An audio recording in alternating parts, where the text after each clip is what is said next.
Hey hello, কী অবস্থা? তো অবশ্যই আপনারা মনে হয় ভালো আছেন, কারণ ফাইনালি কিন্তু ডক্স আমাদেরকে টোকেন দিয়ে দিল। ঠিক আছে, তো আপনাদের ডিপোজিট অপশন দিয়ে দিল ডক্স।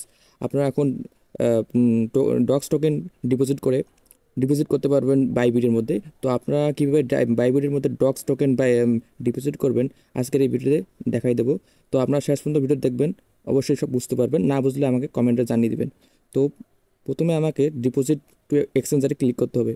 ক্লিক করার পর এখানে এক্সচেঞ্জার সিলেক্ট করা থাকবে, আপনি কন্টিনিউ ক্লিক করবেন। করার পর এখানে ওকে এক্স এবং বাইবিট, এখানে আপনি দুইটা মাধ্যমে কিন্তু টোকেনটা নিতে পারবেন। তো আমরা বাইবিট ওকে এক্সটা নেব না, কারণ ওকে এক্সটা কিন্তু বাংলাদেশে অ্যাভেলেবেল নয়, বাইবিটটা অ্যাভেলেবেল। তো আপনি বাইবিটের উপর ক্লিক করবেন, তারপর এখান থেকে সেন্ড হেয়ারে ক্লিক করবেন। করার পর দেখতে পাচ্ছেন এরকম একটা ইন্টারফেস দেখাবে। এখানে বলছে যে do you have an Bybit account, মানে আপনার কি কোনো বাইবিট অ্যাকাউন্ট আছে? আপনার যদি বাইবিট অ্যাকাউন্ট থাকে তো আপনি ইয়েস আই হ্যাভ ইট নিচে দেখুন, ইয়েস আই হ্যাভ ইট, এখানে ক্লিক করবেন। আর যদি না থাকে দেখেন এখানে এখানে বলছে নো লেটস ক্রিয়েট ইট, মানে যদি আপনার না থাকে এখানে ক্লিক করার মাধ্যমে আপনি একটা নতুন বাইবিট অ্যাকাউন্ট ক্রিয়েট করতে পারবেন। তো আমার বাইবিট অ্যাকাউন্ট আছে, তো আমি এখানে ইয়েস আই হ্যাভ এখানে ক্লিক করলাম। ক্লিক করার পর এখানে যা আছে কি দেখেন, Bybit UID, docs deposit address এবং ম্যামো। তো এগুলো কই পাবেন? তো আমরা চলে যাব বাইবিটের মধ্যে। বাইবিটের মধ্যে আসার পর ম্যান অপশনে ক্লিক করবেন। ক্লিক করার পর এখান থেকে ইউআইডিটা কপি করে নেবেন। তো আমি ইউআইডিটা কপি করে নিলাম।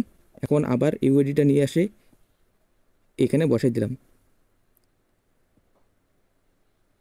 ঠিক আছে, তারপর আপনি ডক্স ডিপোজিট অ্যাড্রেসটা কই পাবেন? তো আবার এখানে আসবেন। আসার পর এখান থেকে আপনি চলে আসবেন অ্যাসেস অ্যাসেস অপশন চলে আসবেন। এখান থেকে আপনি আবার আসবেন ডিপোজিট অপশনে। এখান থেকে ডিপোজিট ক্রিপ্টোতে ক্লিক করবেন।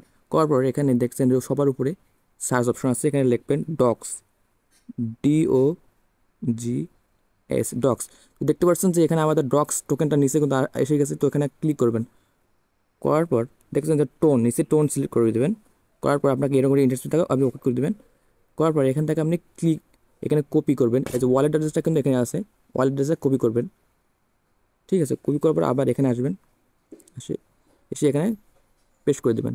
আবার ওখানে যাবেন, যে মেমো মেমো অ্যাড্রেসটা কপি করবেন, এখানে এসে বসাই দিবেন। তো বসাই দেওয়ার পর সেন্ডে ক্লিক করলে আপনার কিন্তু ডক্সটা সেন্ড হয়ে যাবে বাইবিটের মধ্যে। তো সেন্ডে ক্লিক করার পর আপনি এরকম একটা ইন্টারফেস দেখতে পারবেন। তো এখান থেকে আপনি আই কনফার্মে ক্লিক করে দেবেন। আই কনফার্মে ক্লিক করার পর আপনি এরকম একটা ইন্টারফেস দেখতে পারবেন। এখানে দেওয়া আছে যে ডিপোজিট ইজ প্রোগ্রেস। তো এখান থেকে আপনি ব্যাক যদি দেন তো দেখতে পাচ্ছেন যে আমাদের ডক্সটা কিন্তু উইথড্র হয়ে গেছে, এখন 0 হয়ে আছে। তো আমাদের ডক্সটা কিন্তু উইথড্র হয়ে গেল। তো এই হলো আমাদের আজকের ভিডিও। যদি ভিডিওটা ভালো লাগে অবশ্যই একটা লাইক দিবেন, এবং আমাদের চ্যানেলে যদি নতুন হয়ে থাকেন অবশ্যই চ্যানেলটা সাবস্ক্রাইব করে রাখবেন। আমরা প্রতিনিয়ত মাইনিং বোর্ডের সকল প্রকার আপডেট দিয়ে থাকি। তো আপনারা চ্যানেলটি সাবস্ক্রাইব করে রাখবেন। তো এই ছিল আজকের ভিডিও। আল্লাহ হাফেজ।